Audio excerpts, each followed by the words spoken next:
वंशी विभूषितकरान्वनीरदाभात् पीताम्बरादरुणबिम्बफलाधरोष्ठात् पूर्णेन्दुसुन्दरमुखादरविन्दनेत्रात् कृष्णात् परं किमपि तत्त्वमहं न जाने। कृष्णाय वासुदेवाय हरये परमात्मने प्रणतः क्लेशनाशाय गोविन्दाय नमो नमः। तृतीय स्कंद ना, द्वितीय स्कंद, सप्तम स्कंद, नवम अध्याय, 25वां श्लोक चल रहा है। अभी तक भक्त प्रवर प्रहलाद जी ने भगवान की चरण की उपासना करने से ही मनुष्य जीवन सार्थक है बताया। पारलौकिक भोग अथवा इहलौकिक भोग भोगने में मनुष्य का जीवन क्षीण हो जाता है, व्यर्थ हो जाता है। भगवत प्राप्ति के उद्देश्य से ही मनुष्य जीवन मिला हुआ है, इसलिए केवल विषय उपभोगने में ही मनुष्य जीवन को लगाने से जीवन पूर्ण निरर्थक ही जाता है, उसको यथेष्ट आनंद की प्राप्ति नहीं होती।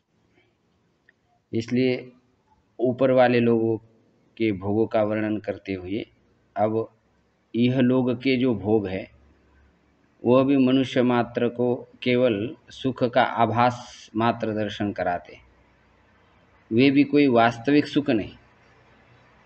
इसलिए उस सुख के बारे में जो अनुभूति प्रहलाद जी को हुई तो उसको अभिव्यक्त करते हुए जो सांसारिक लोग इस लौकिक विषयों के द्वारा अपने इंद्रिय की तृप्ति करना चाहते हैं, उनको भी कितना सुख मिलता है, कुछ भी नहीं मिलता है। इसी अभिप्राय को भगवान के सामने निवेदित करें। 25वें श्लोक, कुत्राशिषः श्रुतिसुखा मृगतृष्णिरूपाः क्वेदं कलेवरमशेषरुजां विरोहः निर्विद्यते न तु जनो यदपीति विद्वान् कामानलं मधुलवैः शमयन् दुरापैः।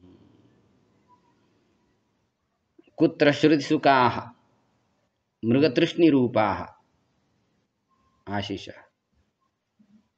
ये जो संसार के भोग हैं वह मृगतृष्ण रूपा, मृगतृष्णिका के समान है, दिखते भर मात्र है कि हमको सुख देगी सुख देगी, कानों से सुनने से लगता है कि वो सुख देगी, इसलिए श्रुति सुखा, सुनने भर मात्र से सुख रूप से प्रतीत होने वाले, उनका श्रवण ही सुख स्वरूप ऐसा लगता है, किंतु वो है मिथ्या रूप।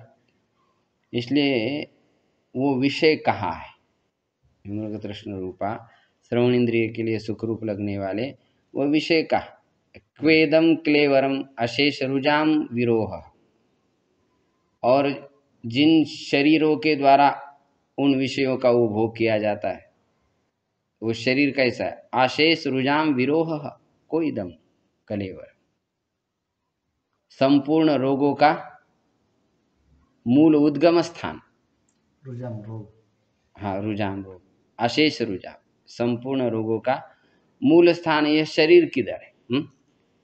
भोगने के लिए जाते हैं तो उसके साथ रोग भी इतने जोड़ दिए हैं कि यदि अति मात्रा हो जाए तो रोग ही रोग, एक के पीछे एक के पीछे रोग।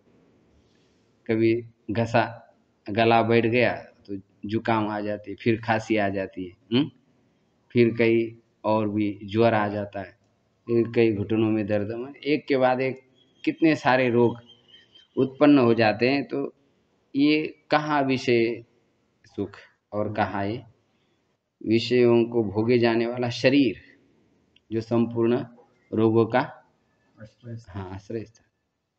शरीरम व्याधि मंदिरम आयुर्वेद में कहते हैं। ऐसी स्थिति होने पर भी विद्वान जनो अपि न निर्विद्येत, समझदार मनुष्य भी इस विषय को भोगते हुए वैराग्य को प्राप्त नहीं होता है। तो क्यों बोले उससे तृप्ति नहीं होती क्या? बोले वो क्या है, कामा नलम मधुलवैहि शमयन दुरापैहि, अत्यंत दुख से प्राप्त किए जाने वाले स्वल्प लव मात्र उन सुखों के द्वारा अपने कामना रूप अग्नि को शांत करता हुआ विद्वान पुरुष भी उससे विरक्त नहीं हो पाता। वे भी पुरुष उसे में मोहित हो जाते हैं। हे प्रभु, आपकी माया धन्य। उनको भी ये नहीं लगता है कि ये विषय तो वस्तुतः मनुष्य को क्षीण करने वाले हैं, मनुष्य के आध्यात्मिक शक्ति का ह्रास करने वाले हैं, ऐसा उनको भी नहीं लगता। उनको भी लगता है कि इसी का उपभोग करते हुए हम खुश हो जाएंगे, प्रसन्न हो जाएंगे। इसलिए ये तुम्हारे माया का अचिंत्य प्रभाव है, जिसके कारण विद्वान लोग भी वैराग्य को प्राप्त नहीं हो पाते। भगवान कह रहे फिर आप क्या वैराग्य को प्राप्त हो गए? कह रहे वैसे मैं भी वैराग्य को प्राप्त होने योग्य नहीं हूं, परंतु तुम्हारे कृपा से मेरे को कुछ समझ में आ गया, तब मैं थोड़ा सा इससे दूर हो गया। क्वाहम रजः प्रभवः ईश तमोधिके स्मिन् जातः सुरेतर कुले क्व तव अनुकंपा न ब्रह्मणो न तु भवस्य न वैरमाया यन्मे अर्पितः शिरसि पद्मकरः प्रसादः। रजोगुण ही मेरे उत्पत्ति का कारण है प्रभु। तो ऐसा मैं कहा किस कुल में उत्पन्न हुआ? सुरेतर कुल, देवताओं से भिन्न जो कुल आसुर कुल, उस कुल में उत्पन्न हुआ। ऐसे मुझ पर आपकी जो अनुकंपा है वो कहा है। मतलब ये दोनों एक अधिकरण में होना संभव ही नहीं। आसुर के ऊपर आपकी कब कृपा रहेगी? आसुर कभी आपके आज्ञा में नहीं चलते, इसलिए आपकी कृपा उनके ऊपर होती नहीं। परंतु ये आज घटित हुआ है, इसलिए अनुकंपा को देखते हुए मुझे लगता है कि आश्चर्य है। किंतु जैसा अनुग्रह आपने मेरे ऊपर किया, ऐसा अनुग्रह न तो ब्रह्मा जी के ऊपर किया, न शंकर जी के ऊपर किया, न लक्ष्मी के ऊपर किया। क्या अनुग्रह किया ऐसा?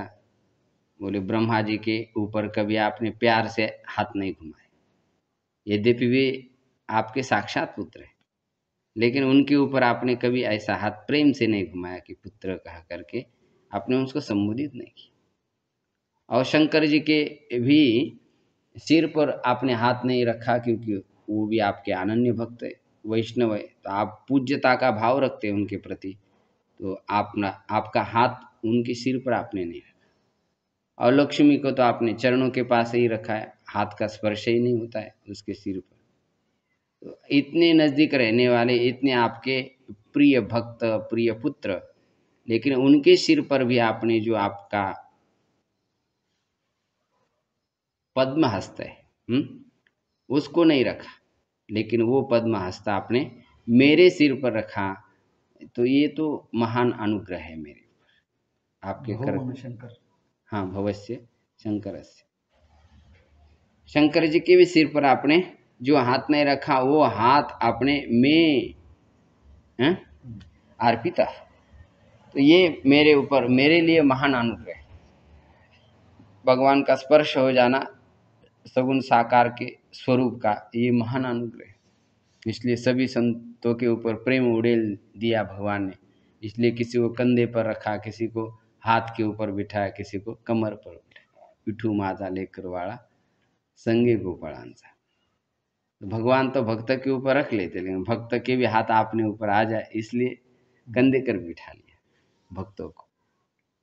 तो ऐसा अनुग्रह तो देखने के लिए, सुनने के लिए मिलना बड़ा दुर्लभ, लेकिन आपने वो मेरे ऊपर किया। तो आपने मेरे सिर पर हाथ रखा, ब्रह्मा शंकर लक्ष्मी के सिर पर नहीं रखा, तो क्या आप में पक्षपात है? बोले ऐसा नहीं। जिसके मन में ऐसी भावना रहती है कि प्रभु मेरे सिर पर हाथ रखे, मेरे सिर पर पैर रखे, तो उसी के सिर पर आप हाथ पैर रखते हैं। जिसके मन में कभी भावना ही नहीं, तो आप क्यों रखें? आपके प्रति जैसी भावना रखते हैं भक्त लोग, आप वैसा उनका मनोरथ पूर्ण करते। इसलिए कह रहे कि आप तो सूर्यतरु के समान है, आप सूर्य के समान है, सबके प्रति समदृष्टि रखते हैं, परंतु आपको जैसे जो भजते उसके प्रति आप वैसा प्रेम उड़ेल देते। नैषा परावरमति भवतो ननु स्यात् जन्तोर् यथात्मसुहृदो जगतस्तथापि संसेवया सुरतरोरिवते प्रसादः सेवानुरूपवदयो न परावरत्व। हे स्वामी, नैषा परावरमति भवतः, ये मेरा है, ये मेरा नहीं है, ये पराया है, ये अपना है, ऐसी परावरमति नहीं है। अपना परायापन आपके मति में नहीं है। यथा जंतो, जैसी जंतु का होता है, प्राणी मात्र का होता है, सामान्य जीवों का होता है, ये अपना है तो उसके ऊपर विशेष अनुग्रह करते, अपना नहीं है तो छोड़ देते। यथा आत्मसुहृदः जगतस्तथापि, आप संपूर्ण जगत के क्या है, आत्मसुहृद है, सबके हितैषी है। ये बात तो सही है कि आप सबका कल्याण चाहते, तथापि किंतु तो भी संसेवया सुरतरोरिवते प्रसाद, आपका जो प्रसाद है, जैसे जो मनुष्य सुरतरु की सेवा करता है तो सुरतरु उसकी इच्छाएं पूर्ण करता, कल्पवृक्ष। अब कोई मनुष्य उसके नीचे ही न जाए तो वो भले ही इच्छा पूर्ण करने में सक्षम है, किंतु जो मनुष्य उसके नीचे नहीं गया उसकी इच्छा पूर्ण नहीं, जो उसके नीचे जाता है उसकी इच्छा पूर्ण होती। तो इससे कल्पवृक्ष में कोई अपनापन या परायापन नहीं, उसकी दृष्टि सबके प्रति समान है, सूर्य की दृष्टि जैसी सबके प्रति समान। तो फिर भी जो उसके सामने जाकर के हाथ जोड़ता है उसको उस किरणों का विशेष लाभ हो जाता है, विटामिन डी, विटामिन सी आदि का लाभ उसको हो जाता है। अब जो खिड़की दरवाजा बंद करके अंदर ही बैठ गया है तो उसको कैसा लाभ? इसका मतलब सूर्य कोई भेद रख रहा है ऐसा नहीं, लेकिन उस व्यक्ति का ही अपराध है जो कि सूर्य के सामने नहीं जा रहा है।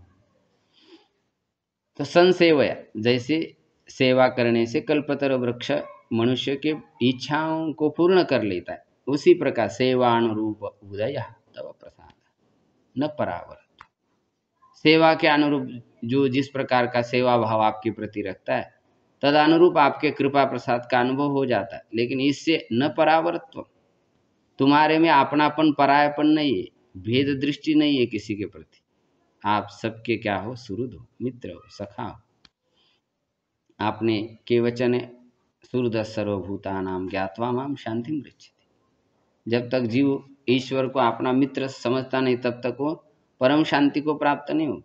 तो अपनी तरफ से तो आपने सबके साथ मित्रता का संबंध स्थापित किया है, लेकिन जीव कई माया के प्रभाव से आपको भूल गए और समझ रहे कि ईश्वर हमारे प्रति अन्याय करता, लेकिन आप किसी के प्रति अन्याय नहीं करते, आपका सबके ऊपर समान रूप से प्रेम है।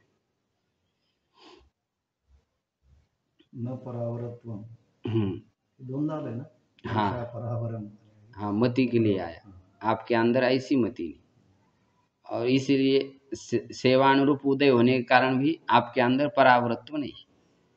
जैसे कोई मनुष्य साधु महात्मा है, उसके प्रति विशेष अनुग्रह रहता है जो सेवा करता है, जो सेवा नहीं करता है उसके प्रति भी तो रहता है, लेकिन विशेष अनुग्रह दिखता नहीं उसके प्रति। हित की कामना तो संत के हृदय में रहती, सुहृद सर्वदेहिना तितिक्षवः कारुणिकाः सुहृद सर्वदेहिना, जैसे भगवान सभी प्राणी मात्र के सुहृद है, ऐसे संत भी सभी प्राणी मात्र के सुहृद है। फिर भी लेकिन जो जिस प्रकार की भावना से संतों की सेवा करता है उसको उस प्रकार का फल मिल जाता है। तो परावर्तव जैसा संतों में नहीं, ऐसा आप में भी नहीं है। लेकिन इस संसार में आपकी सभी के ऊपर समान दृष्टि होने पर भी जब तक आपके प्यारे भक्तों का सत्संग नहीं मिलता है तब तक मनुष्य इस संसार के भयानक दुख से बच नहीं पाता। मेरे को आपके भक्त ने ही बचाया, यदि आपके भक्त नहीं मिलते तो मैं भी ऐसा ही डूब जाता इस संसार के भयानक दुख।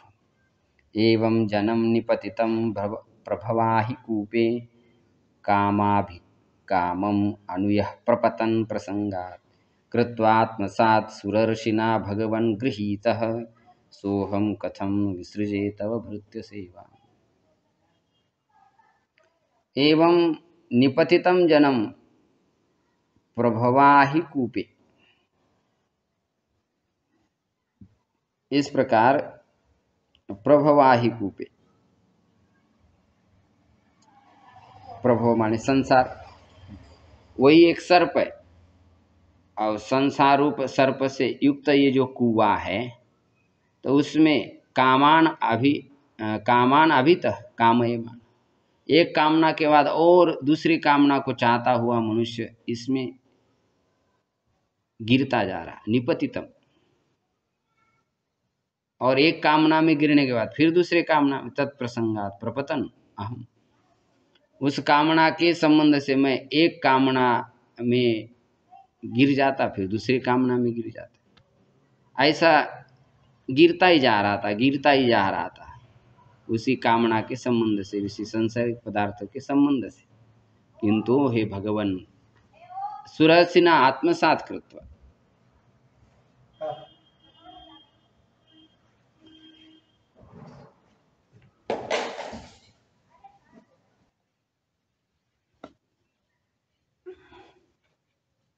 मैं भी गिरते जा रहा था, लेकिन हे भगवान सुरर्षिना आत्मसात कृत्वा,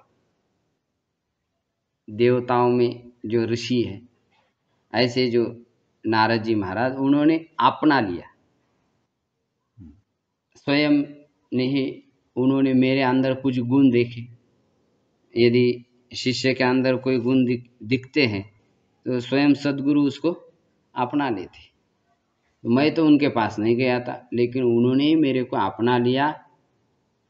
उसके कारण गृहीता सोहम कथम, ऐसे उन नारद जी के चरणों को मैंने जो ग्रहण किया है, तो जिसके कारण मैं इस संसार में गिरता हुआ उन्होंने मेरे को बचा लिया है, तो ऐसे उन भृत्य की सेवा को मैं कैसा त्याग कर सकता। कृपा तो उनकी विशेष है, उन्होंने ही मेरे को आपके स्वरूप का ज्ञान कराया, आपके स्वरूप में मेरे को स्थित कर दिया, तो ऐसे उन नारद जी के सेवा का मैं कैसा त्याग कर सकता। केवल नारद जी का नाम नहीं, जो आपके सेवक है, कोई भी आपके सेवक है, वो सेवक आपके चरणारविंद का स्मरण कराते हैं, आपके चरणारविंद में ही लगा देते हैं, आपके स्वरूप का जैसा बोध हो ऐसा सत्संग कथा आदि वही कराते हैं। तो ऐसे आपके सेवकों की जो सेवा है, मैं उसको भूल नहीं सकता। नारद जी ने इतने विषम परिस्थिति में, जिस समय मैं माता के गर्भ से ही नहीं निकला, उसी समय देवराज इंद्र मेरी माता का वध करने लगा, लेकिन देवराज इंद्र को समझाया कि तुम केवल वर्तमान देखते हो, लेकिन भविष्य तुमको मालूम नहीं। केवल वर्तमान को देखते हुए जो व्यवहार करता है वो सूज्ञ मनुष्य नहीं रहता, थोड़ी भविष्य पर भी दृष्टि रखो। जो इसके पेट में आने वाला भक्त है, वो तुम्हारा तो कुछ अहित करने वाला ही नहीं, वो सबका कल्याण करने वाला है, इसलिए तुम इससे निश्चिंत हो जाओ, इसको मत मारो। ऐसा उन्होंने समझाया, तो मेरी रक्षा हो गई। पेट में मेरी इंद्र से रक्षा की, और इतना ही नहीं, संसार जो भयानक सबको प्रतीत होता है, उस संसार से मुक्त होने का ज्ञान भी उन्होंने मेरे को गर्भकाल में ही माता के कर्ण रंध्र से मेरे अंतःकरण में प्रकट करा दिया। तो ऐसे नारद जी के उपकार में कैसे भूल सकता। इसलिए तव भृत्य सेवाम कथम विसृजे, आपके सेवकों की जो सेवा है, मैं इसको कैसा भूल सकता, अर्थात नहीं भूल सकता। तो भृत्य सेवा, सेवकों की सेवा कैसा शब्द है? भृत्य सेवा है ना, भृत्यानाम सेवा, भृत्य सेवा, आपकी भृत्यों की सेवा। जैसे कुलशेखर जी कहते हैं ना, भृत्य से भृत्यम। मेरे को यदि देना है तो बस इतना ही दे दीजिए कि आपके सेवकों के सेवकों की सेवकों की सेवकों का सेवक आप बना दीजिए। मैंने 6ठे क्रमांक में मेरा नंबर रख लीजिए, साक्षात मत रखिए। साक्षात रखिएगा तो बड़ा अभिमान हो जाएगा, कदाचित, किंतु सेवकों के सेवकों का सेवकों का सेवकों का सेवक बनूंगा तो अभिमान नहीं। साक्षात भगवान का भी सेवक बनना भक्त के लिए अभिष्ट नहीं होता। इसलिए वृत्रासुर जी क्या कह रहे, अहम हरे तव पादैक मूलः दासानुदासो भवितास्मि भूयः। दासानुदास, दासों के जो दास है उनका दास मैं होना चाहता हूँ, साक्षात आपका दास नहीं होना चाहता, क्योंकि आपका दास होने पर जैसे जय विजय का अभिमान हुआ ऐसा कदाचित मेरे को भी हो सकता है। इसलिए दासानुदासो भवितास्मि भूयः मनस्मरेता सुपतेर गुणांसे गृणीत वाक्कर्म करो तु काया। ऐसे आपके संतों के संगों में जब आपका सेवन करता हूँ तब आपकी अनुभूति विशेष होती है। इसलिए मैं आपके भृत्य की सेवा को भूल नहीं सकता हूँ, त्याग नहीं सकता हूँ। उनकी सेवा मैं निरंतर करना चाहता हूँ, क्योंकि उनकी सेवा करने से आप फिर कहीं दूर भागते नहीं। नारद जी ने मेरे प्राणों की रक्षा की, वो तो मेरे लिए अत्यंत तुच्छ है प्राणों की रक्षा। इसलिए मैं नहीं कहता हूँ कि मैं नारद जी का सेवा करना चाहता, तुम्हारे सेवकों की सेवा करना, लेकिन उन्होंने मेरे को इस भयानक संसार से ज्ञान दे करके बचा लिया। इसलिए मैं आपके भृत्य की सेवा को भूल नहीं पाता, ऐसा अभिप्राय। मत प्राण रक्षणम अनंत पितुर्वधश्च मन्ये स्वभृत्य ऋषिवाक्यमृतं विधातुं खड्गं प्रगृह्य यद अवोचत् असत् विधत्सुर त्वामीश्वरो मद अपरो अवतु कम हरामि।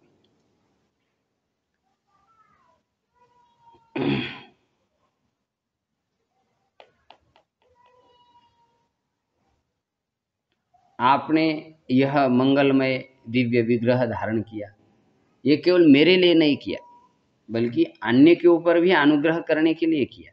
मत प्राण रक्षणम, मेरे प्राणों की जो रक्षा है, और हे अनंत पितुर्वधश्च, पिताजी का जो वध है वह किस लिए किया आपने, स्वभृत्य ऋषि वाक्य मृतम विधात, आपने भृत्य श्री नारद जी महाराज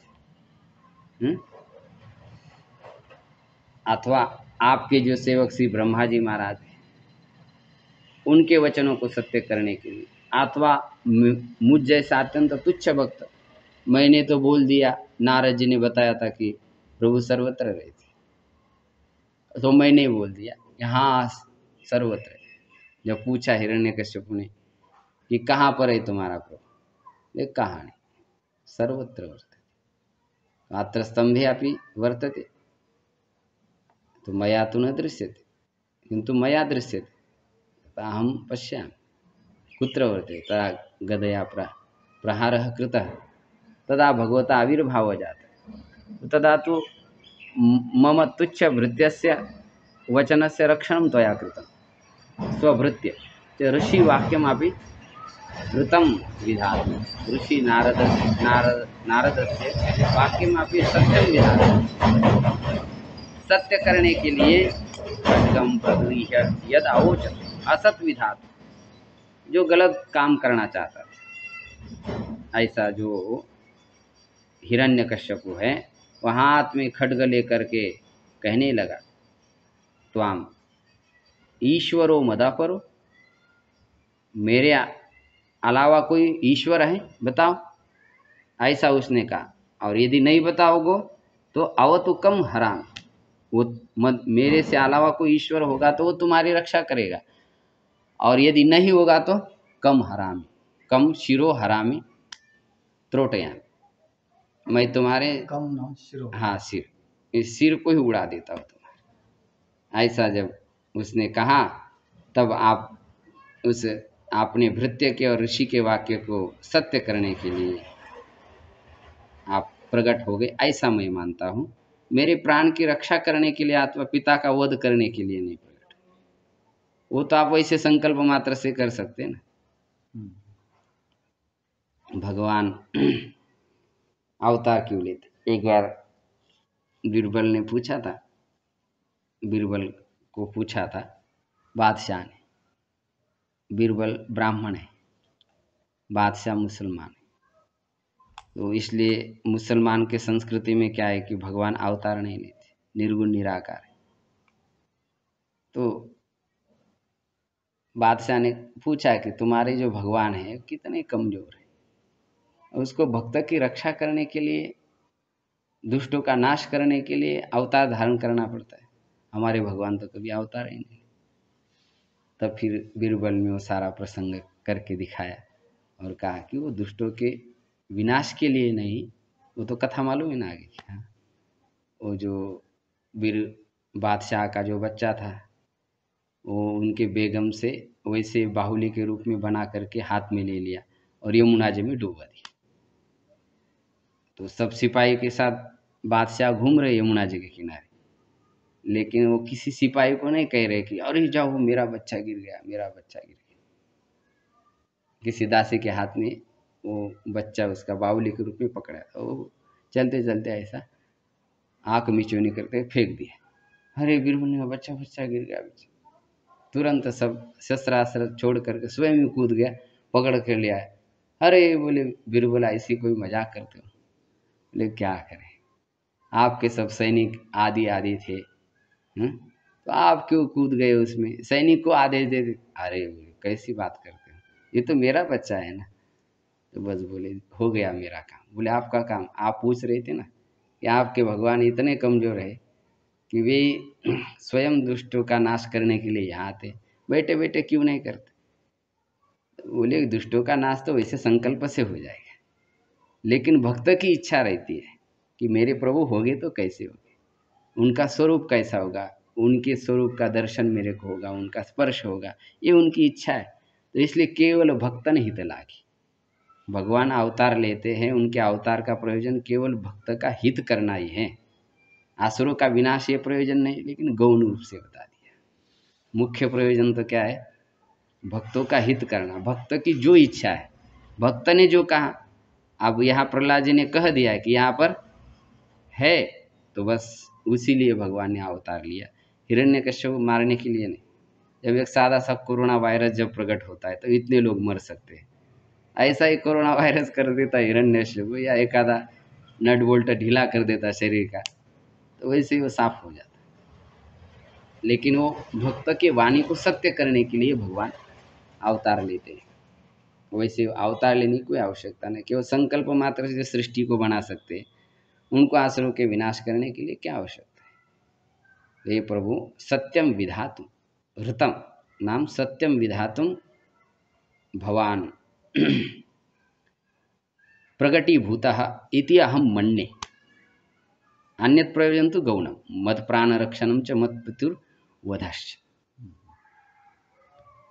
तो ऐसे आप हैं, फिर भी आप हो तो जैसे दिखते वैसे नहीं हो।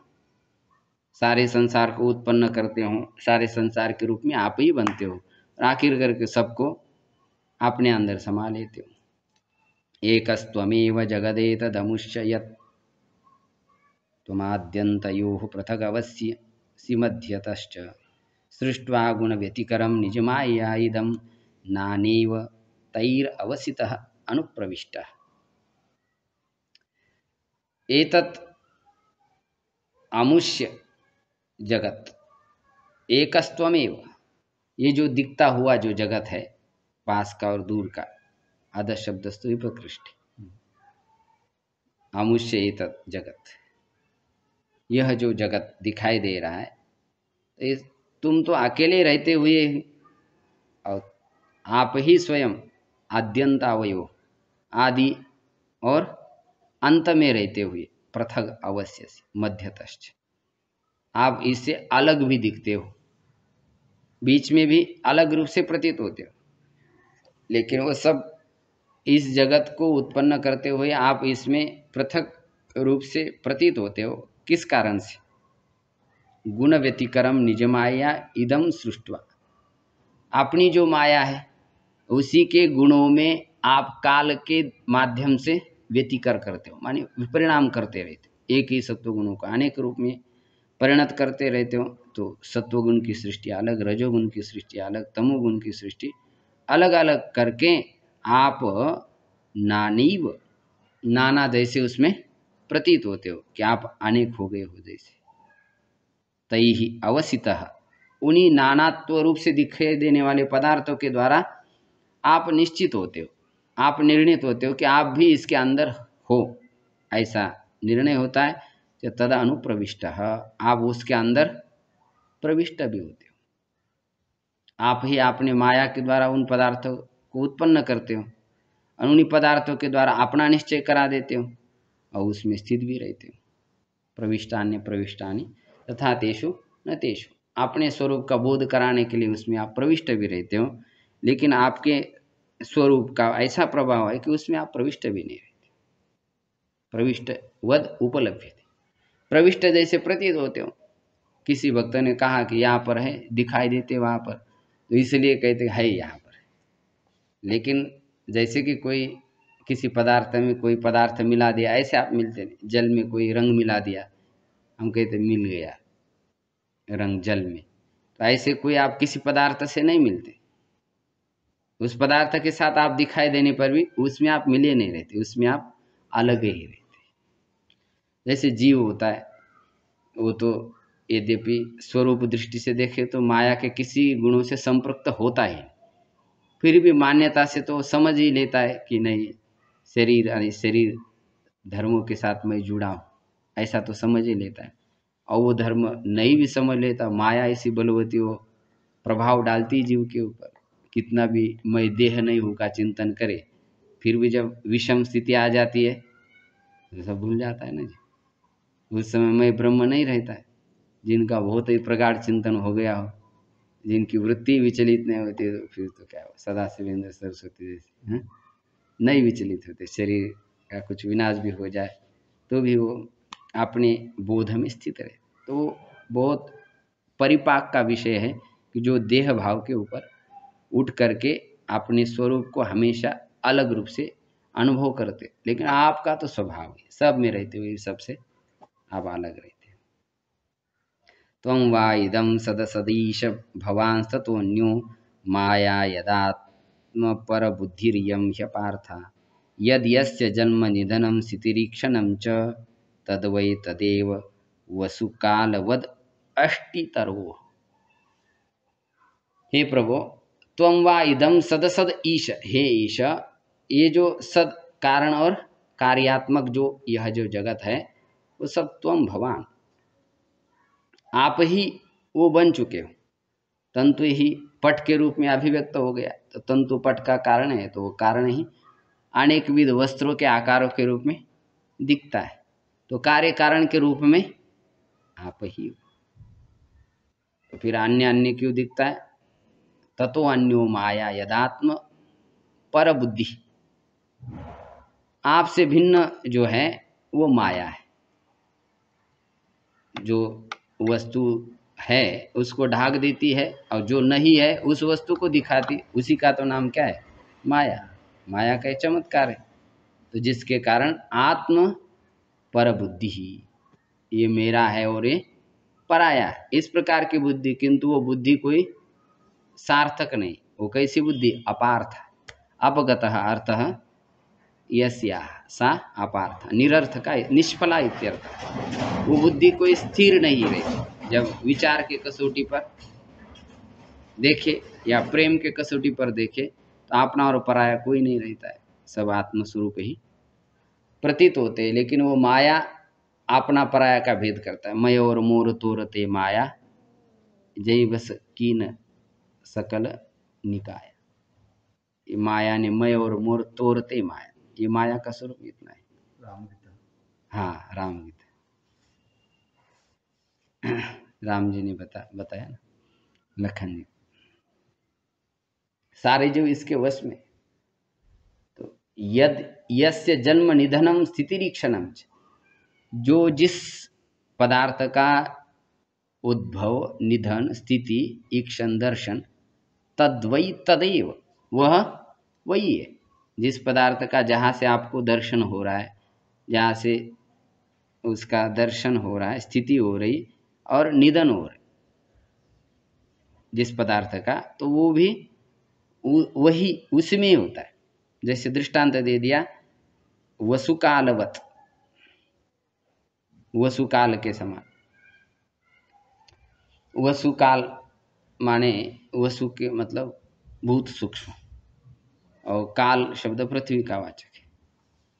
तो जैसे पृथ्वी अपने कारण गंध सूक्ष्म तन मात्रा में विलीन हो जाती, पृथ्वी का जो स्थूल कार्य वृक्ष है, वह वृक्ष अपने बीज में लीन हो जाता, बीज पृथ्वी में लीन हो जाता, पृथ्वी अपने कारण सूक्ष्म गंध तन मात्रा में विलीन हो जाती।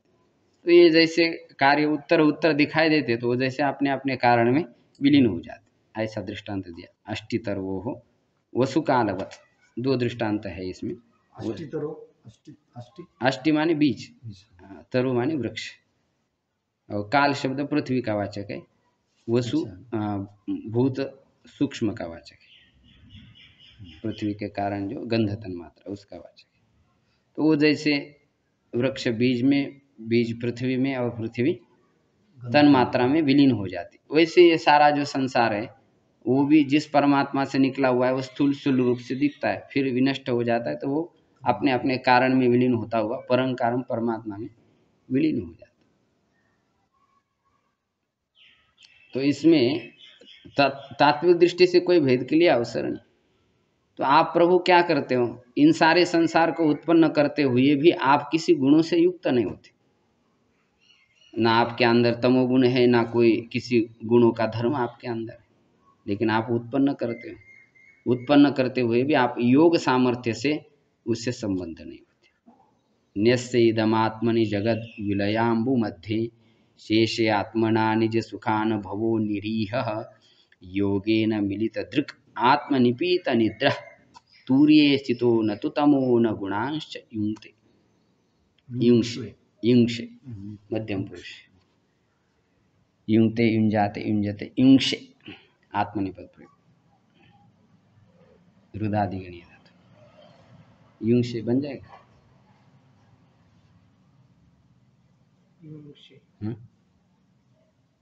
तिंगंत है ना क्रियापद, रुदादिगण बना ले। आप आए लघु पढ़ करके आए ना, रूप तुरंत आने चाहिए खटाखट। युज धातु से प्रत्यय करेंगे, आत्मनिपद, युजिर योग्य है ना। तो इदित होने के कारण नुम आगम हो जाएगा, युज नुम ज को फिर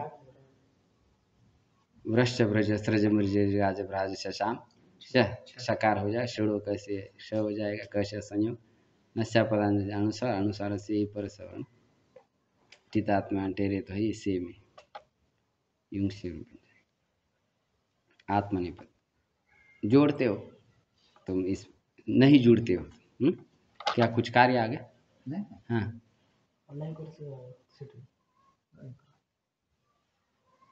न्यस्य इदम आत्मनि जगत विलयाम्बु मध्य, प्रलयकालीन जो जल है उस जल के मध्य में ये संपूर्ण जगत आप अपने आप में क्या कर देते हो, विलीन कर देते हो, रख देते हो। आत्मनि इदम न्यस्य, निपूर्वक असधातु त्वा को लेप हो, तो रख देते हो शेष आत्मना, और आप अपने स्वरूप सुख से, शेष माने सो जाते हो, सिंह स्वप्न सो जाते हो, निजात्म निज सुखानुभव, अपने निज सुख के अनुभव से युक्त होकर के अपने आत्मस्वरूप से सो जाते हो। उस समय कोई क्रिया करते हो क्या? तो कहा निरीह, क्रिया रहित होकर के आप रहते हो, और योगेन मिलित दृक्, योग के द्वारा आप अपने दृष्टि को बंद कर देते हो। आत्मनिपीत तूर्य, अपने आत्मस्वरूप से ही अनुभूति प्राप्त करते हुए सो जाते हो। आत्मनिपीत निद्रा, आत्मा के द्वारा ही जिसने अपने सुख का अनुभव किया है, एक में ही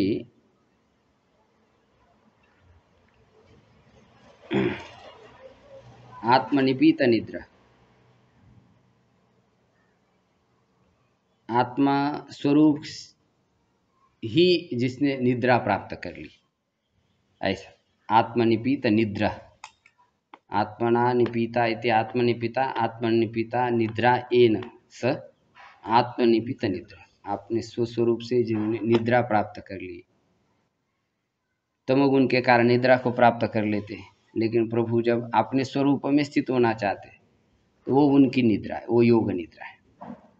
तो ऐसे निद्रा वाले तुरीय स्थित, तुरीय अवस्था में स्थित, उस समय आप प्रभु न तमो न गुणांश युक्त, जीव से विपरीत है ना। जब जीव जब सो जाता है तो उसके साथ तमोगुण और भी गुण भी युक्त होते। योग के अनुसार सात्विकी राजसी तामसी निद्रा भी कही है। वेदांत भले कहता केवल तमोगुण ही रहता है, किंतु गुणों का भी संबंध है, तभी तो निषेध किया है उस निद्रा। इससे सिद्ध होता है कि तीनों गुणों की निद्रा है। योग तो निद्रा भी वृत्ति मानते हैं। हाँ, निद्रा भी वृत्ति मानते। तो न तो तमो न गुणांश युंश, उस समय आपका न तमोगुण से संबंध होता है, न गुण और गुणों के कार्य से संबंध होता है। दोनों के संबंध से आप रही, तो ऐसी आपकी ये विलक्षण आत्मस्वरूप तुरीय अवस्था की ये निद्रा है। वो योगे न मिलित दृक्, आप योग से अपने नेत्र को बंद कर देते।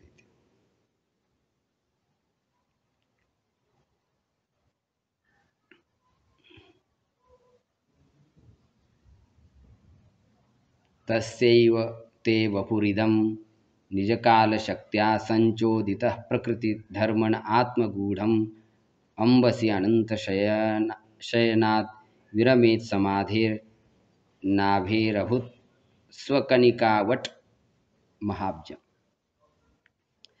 अब ऐसे उस आत्मा से लीन हुए ऐसे निद्रा में जब स्थित रहते तो उसी आपके स्वरूप से, तस्यैव, उसी स्वरूप से ये जब सृष्टि उत्पन्न होती है तो उसकी प्रक्रिया कैसे होती है, उसको भक्त प्रहलाद जी जैसा अनुभव किए वैसा बता रहे। तस्यैव ते वपुरिदम, उसी इस वपु स्वरूप का इदम निज काल शक्त्या,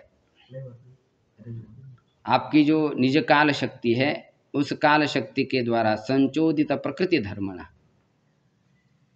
प्रकृति के धर्म को आप प्रेरित करते हो।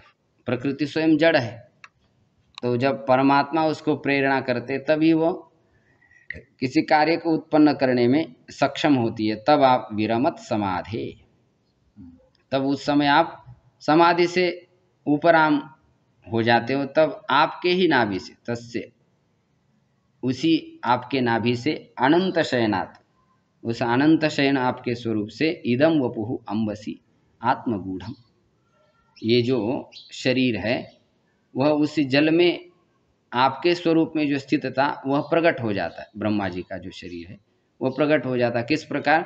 स्वकनिका वटवत, जैसे वट का जो बीज होता है उसी बीज में जैसा वो महान वट वृक्ष छिपा हुआ रहता है, वैसे आपके उस स्वरूप में ये ब्रह्मा जी का जो शरीर है वह छिपा सा रहता है। तो वह बीज में से जैसा वट वृक्ष निकलता है उसी प्रकार वो महाब्जम अभूत, उसी प्रकार उस शरीर से ये महत कमल निकला। तत्संभव कविरतो अपश्यत अन्यदपश्यमानस्त्वां बीजमात्मनि ततं स्वबहिर्विचिन्त्य नाविन्दत अब्द शतमप्सु निमज्जमानो जाते अंकुरे कथम यह उपलब्धेत बीज। थोड़ी सृष्टि प्रक्रिया का स्मरण करते हुए फिर और अपने मन की स्थिति का वर्णन आगे करेंगे। तत्संभव, उस पद्म से निकले ये कवि महाराज, क्रांतदर्शी कवि विचारशील ऐसे ब्रह्मा जी, वे प्रकट हो गए और देखने लगे चारों तरफ। अन्यद अपश्यमान, अपने और कुछ चारों तरफ कुछ दिखाई नहीं देता। त्वाम बीजम, तुम बीज रूप हो, ऐसा उन्होंने सोचा और वे आपके अंदर ही प्रविष्ट हो गए। त्वाम बीजम आत्मनि ततम स्वबहिर्विचिन्त्य, आपके ही स्वरूप में ये सब विस्तार हुआ है, ऐसा उन्होंने विचार किया, बाहर भी देखा, लेकिन वैसे उनको अपने कारण का स्पष्ट बोध नहीं हो पाया। इसलिए वे उसी कमल नाल के अंदर प्रविष्ट हो गए। प्रविष्ट होकर के 100 वर्ष तक, 1000 वर्ष तक पहले लिखा या 100 वर्ष तक लिखा, आब्ध शतम, 100 वर्ष तक आपसु नाविंदत निमज्जमान, डूबते हुए खोजते हुए आपको निकले, लेकिन आप 100 साल तक विचरण करते हुए भी आप उसके स्वरूप को प्राप्त नहीं कर पाए। जाते कैसे उपलब्ध कर पाएंगे बोले? जैसे बीज से अंकुर निकल जाए, तो अंकुर निकलने के बाद फिर आप वो अंकुर बीज को कैसा खोज पाए? बीज तो नष्ट हो गया। फिर आप वो अंकुर यदि सोचे कि मेरा बीज कैसा है, तो वो कैसा देख पाएगा उसको? उसी प्रकार ये ब्रह्मा जी अंकुर के समान जब नाभि कमल से उत्पन्न हो गए, अब वो अपने बीज स्वरूप परमात्मा को कैसे देख पाए? जाते अंकुरे कथम यह उपलभ्येत बीज स त्वात्मयोनिर अति विस्मित आस्थितो अब्जम कालेन तीव्र तपसा परिशुद्ध भावः त्वाम आत्मनि ईश भुवि गंधमिवाति सूक्ष्म सूक्ष्म इंद्रियमाशय मध्ये विदितम ददर्श। स त्वाम, वह जो ब्रह्मा जी है, त्वाम माने त्वाम आत्मयोनि ही, अपना जो कारण है वो कौन है, ऐसा विचार करते अति विस्मित, आब्जम आस्थितः, कमल का आश्रय करते हुए, कालेन तीव्र तपसा परिशुद्ध भाव, जब आकाशवाणी हुई कि ब्रह्मा जी आप तप कर लीजिए, तब आपके मूल कारण का कुछ ज्ञान होगा आपको। तो दीर्घ काल तक ब्रह्मा जी ने तप किया। वर्गों का 16वां अक्षर और 21वां अक्षर, वर्ग में 16वां अक्षर त आता है और 21वां अक्षर प आता है अक्षर विन्यास की दृष्टि से। तो वो आप कर लीजिए, तो तीव्र तप कर लिया उन्होंने, उसी से उनका अंतःकरण शुद्ध हुआ। तो इसका मतलब हर एक व्यक्ति को महान कार्य करना है तो पहले तप की आवश्यकता है, और वो तप भी कैसा होना चाहिए? शास्त्र सम्मत होना चाहिए, गुरु प्रदर्शित तप होना चाहिए। अपने मन से यदि किया जाए तो वो तप भी मनुष्य का विनाश करे। इसलिए शास्त्र प्रदर्शित इंद्रिय संयम भी जो होता है वह अपने मन मर्जी से करने से नहीं होता। जो गुरु ने जहाँ पर इंद्रिय संयम बताया वहाँ पर ही करें, उतनी मात्रा में करें, तो वही तप है। काय इंद्रियाणाम शोषणम शास्त्र मार्गेण शोषणम तपः, ऐसी व्याख्या की तप। ये शास्त्र प्रदर्शित मार्ग से शरीर इंद्रियों को सुखाना चाहिए, उसमें अतिरेक नहीं करना चाहिए। अतिरेक करने से उसमें भी शरीर के ऊपर आघात होने की बहुत ज़्यादा संभावना होती है। ऐसा तप किया ब्रह्मा जी ने, इसलिए परिशुद्ध भाव, उसका अंतःकरण क्या हुआ? शुद्ध। आप तप कर रहे हैं मतलब क्या है? उसका मतलब है कि आपका अंतःकरण क्या हो गया? अत्यंत विशुद्ध। वो भाव ही नहीं, चित्त शुद्ध तरी शत्रु मित्र, व्याघ्र ही न खाती सर्प, ऐसा भाव आ जाए। और इतना ही नहीं आ जाए, कम से कम पास वाला जो भी आ जाए उसके मन में तो थोड़ा अच्छा सात्विक भाव जाए, आपके वाइब्रेशन और तरंग उसके ऊपर कुछ तो प्रभाव करे, तो तप का कोई प्रभाव दिखता है उसके सानिध्य में। जैसे आप कह रहे थे कि वहाँ पर बैठते ही कुछ एक विशेष अनुभूति होती है, कितना देर बैठे तो कुछ, तो कैसा होता है?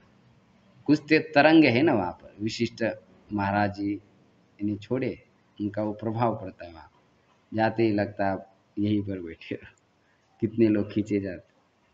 तो महापुरुष का प्रभाव अपना ज्ञान रूप तप का, कायिक वाचिक मानसिक तप का प्रभाव पड़ता ही, और उससे अंतःकरण पवित्र हुआ। पवित्र होने से उसके मन में सब भाव स्फुरित हो जाते। ब्रह्मा जी के मन में फिर स्फुरन होने लगा कि मेरा जो कारण होगा वो कौन होगा? त्वाम आत्मनीश।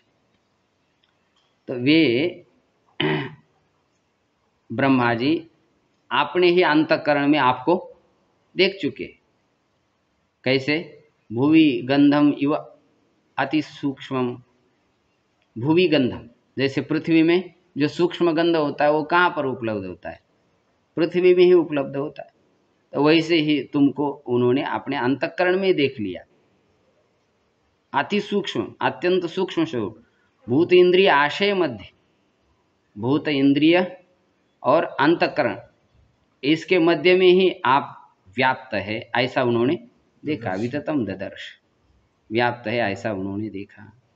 एवं सहस्रवदनांघ्रि शिरः करोरुनास्य नासास्य कर्णनयनाभरणायुधाढ्यं मायामयं सदुपलक्षितसन्निवेशं दृष्ट्वा महापुरुषमापमुदं विरञ्चः।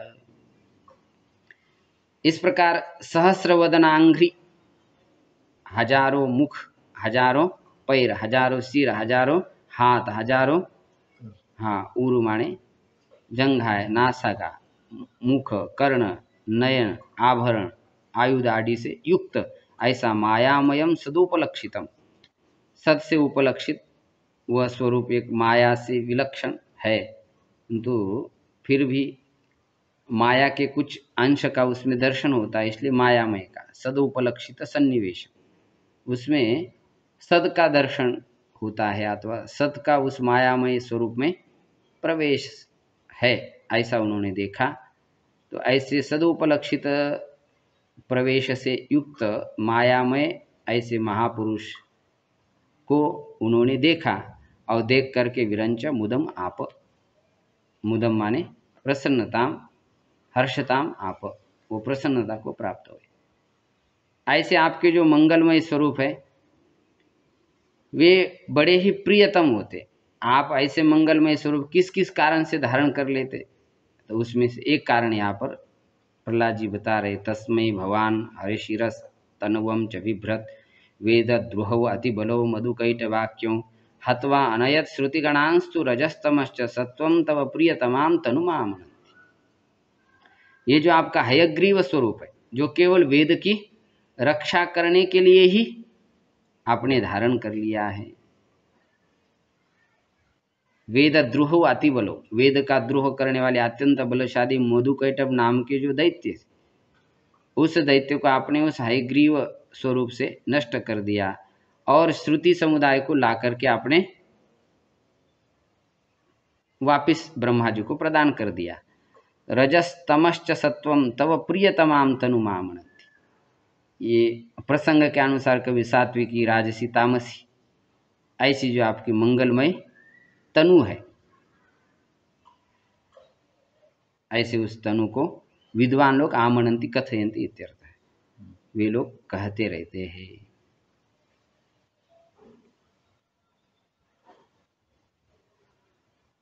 47 है।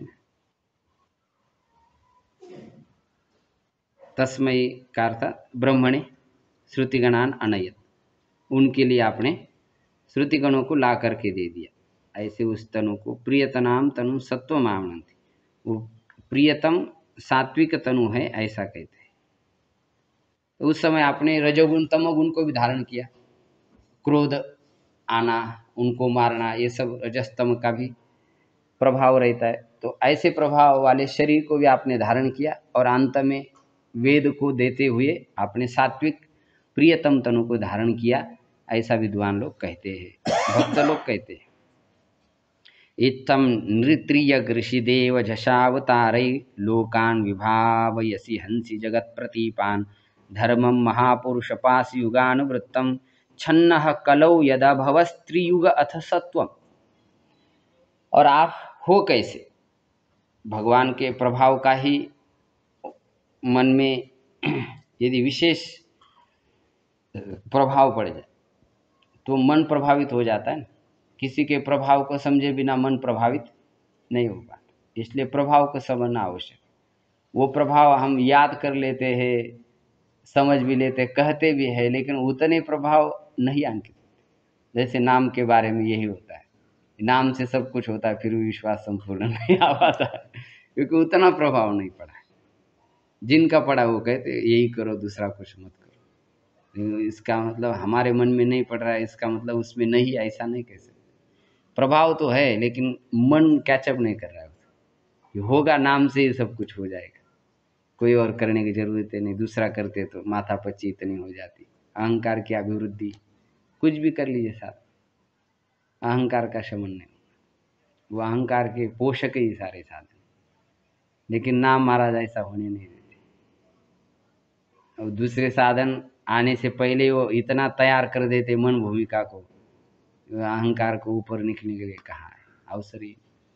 इसलिए नाम धारक जो संत होता है वो जितना विनम्र होता है उतना अन्य नहीं होगा। वो पहला सफाया अहंकार का कर देते, और ये साधन जैसे ही परिपुष्ट होने लग जाते तो अहंकार का सिर लेकर के प्रकट हो जाते। तो इत्थम आप प्रभु, आपका जो प्रभाव है, ये प्रभाव के लिए मैं कह रहा, इत्थम नृ मनुष्य तिर्यक ऋषि देवता और मत्स्य आदि योनियों में आप अवतारों को लेकर के, उन्हीं अवतारों के द्वारा लोकान विभावसी, आप संपूर्ण लोगों का कल्याण करते हो। और जगत प्रतिपान हंसी, जगत के जो प्रतिकूल है, विरोधी है, सन्मार्ग के जो विरोधी, ऐसे दुष्ट राक्षसों को मारते हो। हे महापुरुष धर्मम पासी युगानुवृत्तम, आप युग के अनुसार धर्म को पालते हो, धर्म की रक्षा आप करते हो, पारक्षण। किंतु कलौ छन्न, किंतु कलयुग में तो आप कैसे हो, ढक चुके हो। इसलिए सब कुछ अधर्म होते हुए भी उसको आप कुछ नहीं कर पा रहे हो। यही प्रश्न किया ना पृथ्वी भक्ति रानी ने महात्म्य में भागवत की, कि इतना बड़ा अन्याय अत्याचार होते हुए भी जो भगवान है वो क्यों कुछ नहीं करते।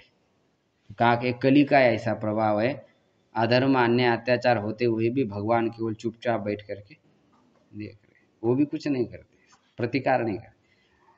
3 युगों में करते थे, तत्काल करते थे, इसलिए प्रभु का नाम त्रियुग बना। लेकिन कलयुग में वो छिप करके रह रहे, करते नहीं, जब तक समय नहीं आएगा तब तक कुछ विशेष नहीं करेंगे। नहीं तो इतने बड़े बड़े अत्याचार होते, कितने भयानक, तो वहाँ पर कुछ विशेष प्रभाव नहीं दिखाते। इसलिए 3 युगों में प्रकट होने के कारण उनका क्या नाम है, यदा भवस्त्रिभवः, वो यदा भव त्रियुग, प्रभु का क्या नाम हुआ, त्रियुग नाम हो गया। ऐसे सत्वम, ऐसे आप हो। किंतु कलौ तुच्छन्नः, कलयुग में आप कैसे हैं, ढके हुए, आप ढके हुए स्वरूप से केवल देखते रहते हैं, उसी का प्रतिकार करने में आप कोई विशेष प्रयास नहीं करते। युग धर्म ऐसा है।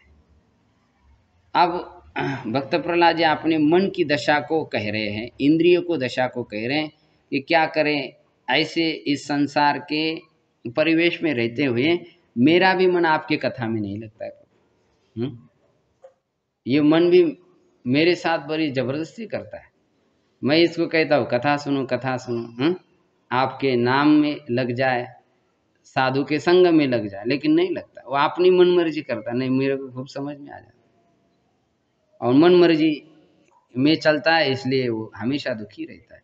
नैतन मनस्तव कथासु विकुंठनाथ संप्रीयते दुरित दुष्टम असाधु तीव्रम कामातुरम हर्ष शोक भयेशनार्थम तस्मिन् कथम तव गति विमृशामि दीन। मितवानाथ अपराधी, इसका ही संपूर्ण भाव है। ये कह रहे प्रभु मैं ऐसे मन में आपके स्वरूप का क्या चिंतन करूं, मुझे समझ नहीं आ रहा, मैं अत्यंत दीन हो चुका। नैतन मनः तव कथासु संप्रीयते, ये मेरा जो मन है ये विकुंठनाथ, आपके पास जाने के बाद सारे कुंठाएं, सारे प्रतिबंध निवृत्त हो जाते, लेकिन इस मन का जो प्रतिबंध है वो निवृत्त नहीं हो पा रहा है। ये बड़ा आश्चर्य है।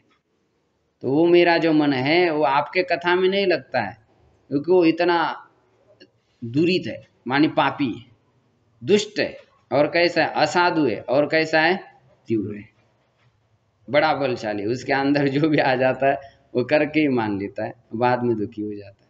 कामातुरम, कामनाओं में ये बड़ा व्याकुल रहता है। हर्ष शोक भयेशनार्थम, हर्ष शोक भय और ऐषणाओं से पीड़ित रहता है। तो ऐसे इस मन में तुम्हारे स्वरूप का मैं विचारा, क्या विचार करूं। मन तो आपका स्वरूप चिंतन करने में स्थिर चाहिए, शांत चाहिए, एकाग्र चाहिए, लेकिन उस मन में तो सारी चल विचल हो रही। तो ऐसे मन से मैं आपके स्वरूप का कैसा चिंतन करूं, ऐसी दशा हो जाती है। तो एक समय रहता है, समय समय की बात है। कभी किसी समय यदि मन शुद्ध हो जाता है तो फिर सर्वत्र अवघी चित्रलोके आनंद आचे। परंतु साधन दशा में तो ऐसी स्थिति हो जाती है। इसको करे तो कैसा करे, कभी आगे ले जाता है फिर से रिटर्न गियर मार लेता है। बार बार नीचे ये गिराता रहता है। जैसे कुत्ते को मालूम रहता है आ जाए तो डंडा पड़ेगा, पहले ही 4 बार खाया था, लेकिन फिर भी जाता ही रहता वहाँ। वैसा स्वभाव है। प्रसव करने वाली माता को मालूम रहता है कितनी वेदना होती है, लेकिन जब थोड़ी देर थोड़ा समय बीत जाता है फिर दोबारा वैसी पुरुष से संपृक्त हो जाती है। तो ये मन को वश करना सभी भक्तों के लिए बड़ा कठिन प्रतीत होता है। बहुत अभ्यास करने के बाद ही कुछ वश में आ जाता है, लेकिन फिर भी अंतिम जो महान शत्रु रहता है अभिमान, वो परास्त करता है प्राय। ये दृढ़ आश्रय नहीं भगवान का, नीचे गिरा ही देता है धड़ाम से। बड़े बड़े लोगों की स्थिति ये हो जाती। तो ऐसा ये मन सबको अनुभव कराता है। ऐसे मन में आपके स्वरूप का कैसा मैं चिंतन करूं समझ नहीं आ रहा। बोले इंद्रिय की स्थिति तो देखो कैसी हो रही मेरी। जिह्वे कतो अच्युत विकर्षति मां वितृप्ता शिष्णु अन्यतस्त्वगूदरम श्रवणम कुतश्चित घ्राणु अन्यतश्चपल दृक्वच कर्म शक्तिर्भव्य सपत्नैव गेहपतिं लुनन्ति। ये श्लोक 2 बार आया भागवत में। आगे कहा है। हाँ उस दिन में किसने बताया? हाँ, एकादश स्कंद में भी है और यहाँ पर 2 बार है। हे अच्युत, आप तो कई किसी इंद्रिय के प्रभाव से च्युत नहीं होते। आप तो अपने स्वरूप में स्थित रहते, आपको कोई प्रभावित नहीं करता। लेकिन हम जीवों की क्या दशा हो रही, एकतः जिह्वा विकर्षित, एक तरफ जिह्वा खींची ले जाती है, खींच करके ले जाती है। अतृप्त रहती हुई, अवितृप्ता एक तरफ ले जा रही। माम माने माम, अतृप्ता जिह्वा एकतः विकर्षति माम। इसी प्रकार इसका अन्वय सबके साथ करें। माम अवितृप्ता शिष्णः अन्यतः विकर्षति, ऐसा अन्वय करें। ये उपस्थ इंद्रिय भी मेरे को अतृप्त रहता हुआ खींचता रहता है स्त्री संबंध की तरफ। उदरम अपि अतृप्तः माम अन्यतः विकर्षति, जितना उसको मिला उसके अपेक्षा से और अन्य कुछ मेरे को मिल जाए ऐसा अतृप्त रहता है। उधर एक तरफ खींचता है, श्रवण इंद्रिय और अन्य अन्य शब्दों की ओर मेरे को खींच रहा है। घ्राणु अन्यतः, घ्राण इंद्रिय अतृप्त रहता हुआ अन्य तरफ खींचता है। नेत्र इंद्रिय अत्यंत चंचल रहता हुआ अतृप्त रहता हुआ मेरे को खींचता है। क्वच कर्म शक्ति, और जितने कर्म इंद्रियां हैं वे भी आपके सेवा से मुँह करके मेरे को अन्य संसार की सेवा में लगाते रहते। तो ऐसी दशा में हम जैसे जीवों की क्या स्थिति होगी। सपत्न इव गेहपतिम लुनन्ति, ये सारी इंद्रियां जैसे अनेक पत्नी वाले पुरुष को नोचती है, काटती है। लुनन्ति, लुया छेदन। हाँ, तो उसी प्रकार ये इंद्रियां भी काटती है, दुखी करती है, परेशान करती रहती है। कभी कोई इंद्रिय एक तरफ खींचता है, कभी कोई इंद्रिय एक तरफ खींचता है। ज्ञान इंद्रिय, कर्म इंद्रिय, ये कदाचित शांत हो जाए तो मणिराम जी शांत नहीं रहते, वो खींचे ले जाते। मन एक शास्त्र सिद्धांत के अनुसार एक जगह पर स्थिर हो जाए, ये बहुत बड़ी उपलब्धि नहीं तो अन्य कितने भी उपलब्धियां हुआ, मणिराम जी शांत नहीं है, गया सबका। इसलिए मन करा रहे प्रसन्न सर्व सिद्धि से साधन। ये तो हो सकते कदाचित इंद्रिया ज्ञान इंद्रिय करने, लेकिन मणिराम जी बड़े प्रभावी है। हाँ सपत्न्यः गेहपतिं लुनन्ति। एकादश स्कंद में और एक दूसरी बार आया है श्लोक। वही पर है। त्वचापहे मृदुपन उदरा वांची पूर्णान्न, देखना की भागवत में उसके ऊपर दिखाया।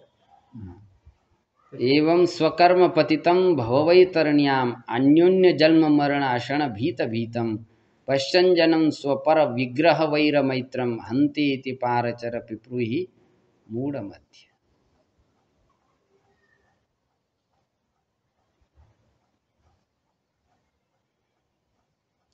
केवल मैं ही इस दशा को प्राप्त हो रहा हूँ ऐसा नहीं, किंतु बड़े बड़े महापुरुष भी इसी क्लेश का अनुभव कर रहे। इसलिए सर्वम जन्म पाले, मेरी आप यही प्रार्थना है कि आप सभी संसारियों की रक्षा करो। स्वकर्म पतितम भव वैतरण्या, अपने कर्म से गिरा हुआ ये संसार वैतरणी में जो जीव है, अन्योन्य जन्म मरण आसन भीत भीत, परस्पर जन्म मरण भूख से डरा हुआ सा, भीत भीतम,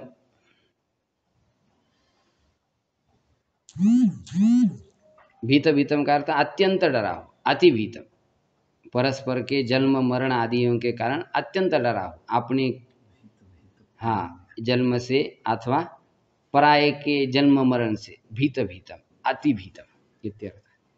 गीता में हाँ भीत भीत प्रणम, हाँ भीत भीत प्रणम, तो ईश्वर दर्शन कर। हाँ उसमें है भीत भीत, तो उसका अर्थ अति भीतम, अत्यंत डरा हो।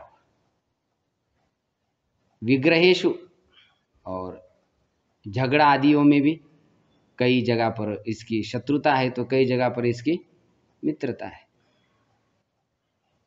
स्वपर विग्रह वैर मैत्र, अपने और पराये में कई जगह पर मित्रता है तो कई जगह पर शत्रुता है। ऐसे उस जनों को देख करके हे पारचर,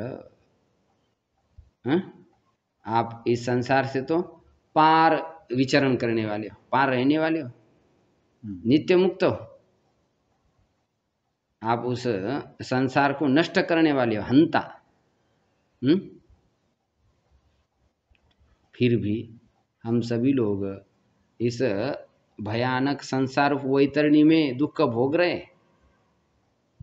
अहो कष्टम इत्येवं अनुकंपे पिपरी, आप हमको इस भयानक संसार वैतरणी से रक्षा करो, और रक्षा करके इससे पार करके हमको इस संसार दुख से मुक्त करो।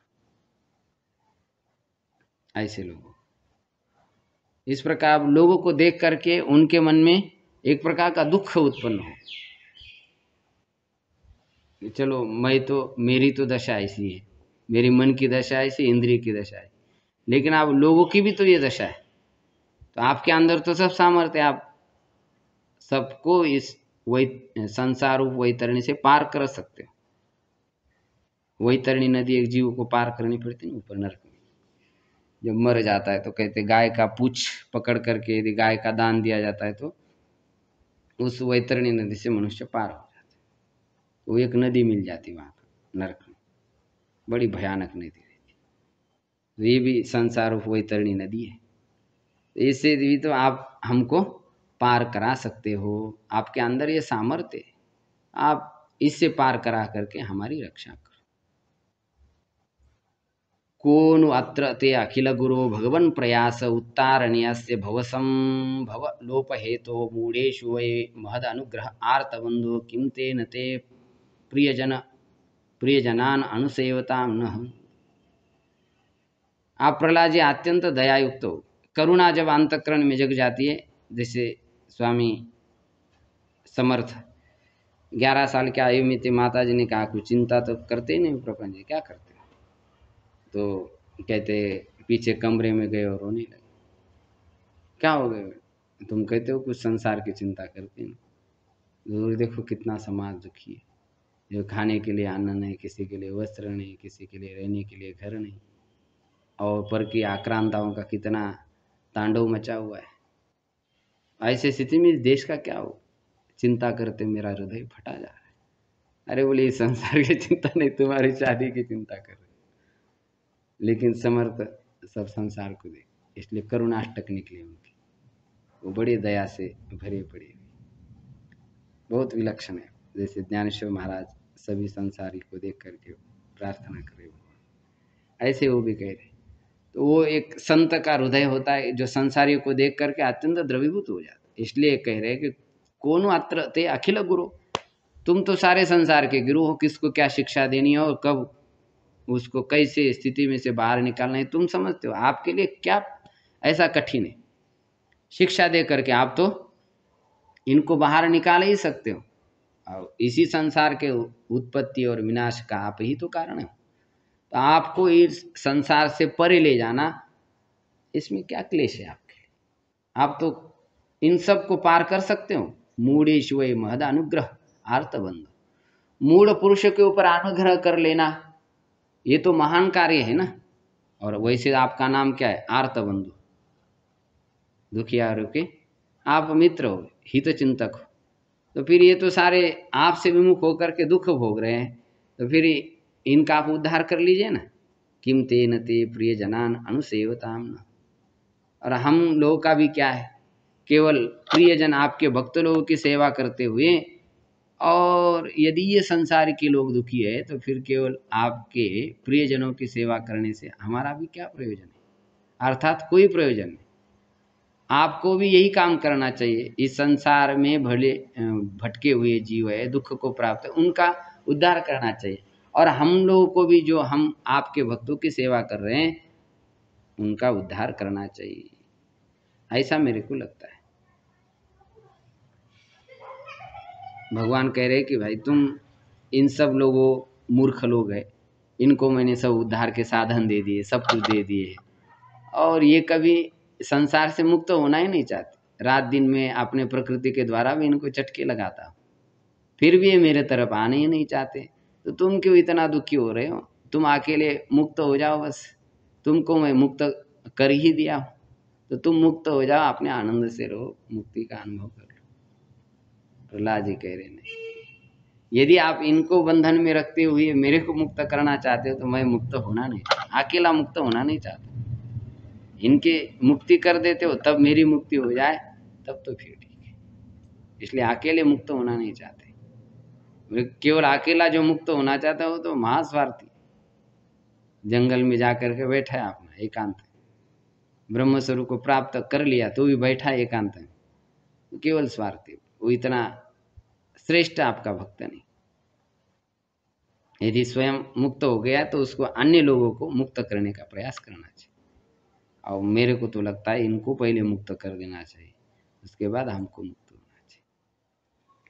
इसलिए मैं बड़ा दुखी हूँ इन सभी दुखियारियों को देख करके, मेरा अंतःकरण अत्यंत उदासीन है। नोद्विजय पर दुरत्य वै तरण्यास्त्वद्वीर्य गायन महामृत मग्न चित्त सोचे ततो विमुख चेतस इंद्रियार्थ माया सुखाय भरम उद्वतो विमूढ़ा।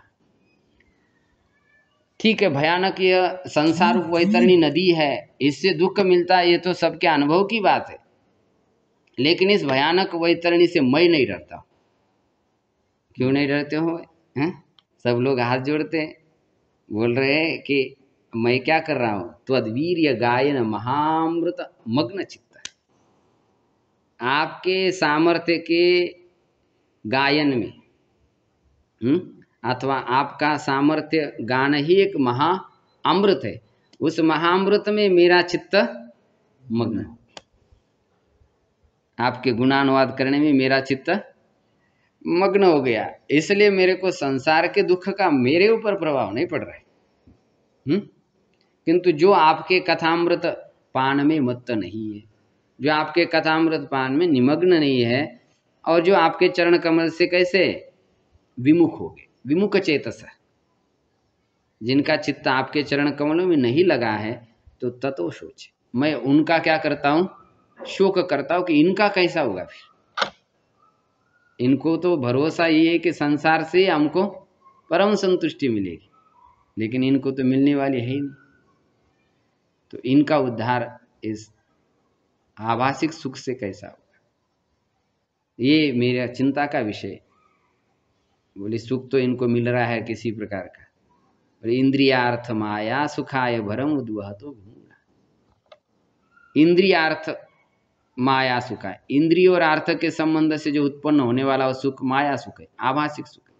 उस सुख के लिए अनंत प्रकार का जो दुख है, उस दुख को सहन करने वाले इन विमूढ़ों का मैं क्या कर रहा हूँ? शोक कर रहा हूँ। इनका उद्धार कैसा होगा? बोले क्या इनके उद्धार में लेकर के बैठे, इनको उद्धार होने की इच्छा ही नहीं, तो तुम क्यों परेशान हो रहे? तुम तो मुक्त ही हो गए हो। तो प्रहलाद जी कह रहे ये श्लोक बहुत अच्छा है, सबको याद रखना चाहिए। प्रायेण देव मुनयः स्वविमुक्ति कामा मौनं चरन्ति विजनेन न परार्थनिष्ठाः नैतान् विहाय कृपणान् विमुक्ष एको नान्यं त्वदस्य शरणं भ्रमतोऽनुपश्ये। प्रायेण ज्यादातर हे देव प्रभो मुनयः स्वविमुक्ति कामा, मुनि लोग भी अपने मुक्ति की कामना करते हैं, इसलिए मौनम चरंती विजनी, जंगल में जाते हैं और मौन का आश्रय ले लेते हैं। भाई अपनी मुक्ति करा दो, दुनिया के चक्कर में कहाँ पड़े। न परार्थ निष्ठा, वो लोगों के कल्याण में तत्पर नहीं रहते, उनको कोई लेना देना, जो हो रहा है मरने तो क्या करना है, ऐसे सोच करके अपनी मुक्ति की कामना से जंगलों में जाकर के रह रहे हैं। लेकिन वो इतने कोई श्रेष्ठ नहीं है, वो बंधन में ग्रसित मनुष्य का कोई विचार ही नहीं कर रहे।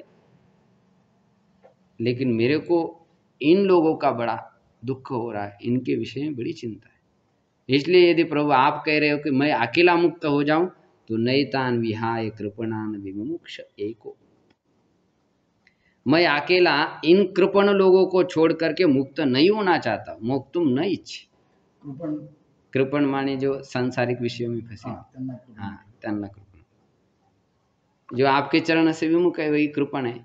इंद्रिय विषय सुख में ही जो फंसे हुए, ऐसे वे कृपण लोग, इनको छोड़ करके मैं अकेला मुक्त नहीं होना चाहता। लेकिन क्या तो घूम ही रहे, घूमने आपको छोड़ करके वो घूमेंगे तो भटकते ही रहेंगे, क्योंकि आपका ही आश्रय जो है मजबूत है। नान्यम त्वदस्य शरणम भ्रमतोऽनुपश्ये, ये संसार में घूमने वाले मनुष्य हैं, इन लोगों के लिए आपके चरण कमल के अलावा और कोई मैं आश्रय नहीं देख रहा। शरणम आश्रयम रक्षकम नानुपश्ये, उसको मैं नहीं देख रहा। इसलिए इनके अन्यत्र रक्षा तो होगी नहीं, ये दुख के बाद दुख, दुख के बाद दुख भोगते ही रहेंगे। इसलिए मैं अकेला मुक्त होना नहीं चाहता, इन सब को आप मुक्त कर दीजिए। भगवान ने कहा ये बात तो संभव हो ही नहीं सकती।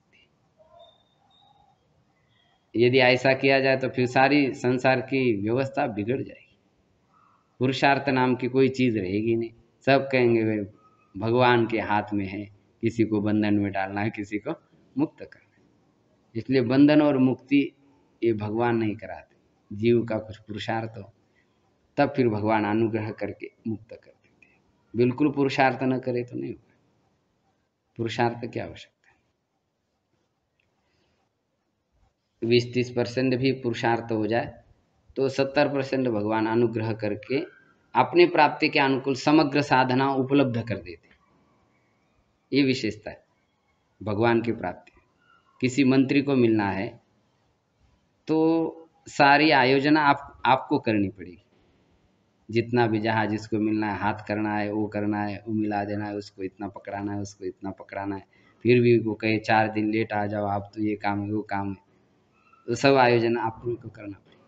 लेकिन यदि मंत्री सोचे कि नहीं, इसको प्रधानमंत्री सोचे अब मेरे को मिलना है, उसको ले आओ, आप कोई ज़रूरत नहीं, झोला उठाओ, गाड़ी में बैठो, टेंशन नहीं, कहीं अटकने की ज़रूरत नहीं, 1 मिनट बैठने की ज़रूरत नहीं, सीधा जा करके मिल जाओ। तो संसार का कोई कार्य ऐसा होता कि उसमें बहुत प्रतिबंध होते। लेकिन भगवत प्राप्ति का यदि संकल्प हो जाए, भगवान भी सोचते कि जीव मेरी तरफ आ रहा है, तो अब इसकी जितनी साधन सामग्री मेरे प्राप्ति की है वो सब जोड़नी पड़ेगी। तो इसलिए वो संकल्प वैसा विशुद्ध होना चाहिए। मेरे को क्या चाहिए, भगवान ही चाहिए, संकल्प होता भी है फिर, लेकिन फिर भी संत आश्रय के बिना वो विशुद्ध मार्ग पकड़ में नहीं आता।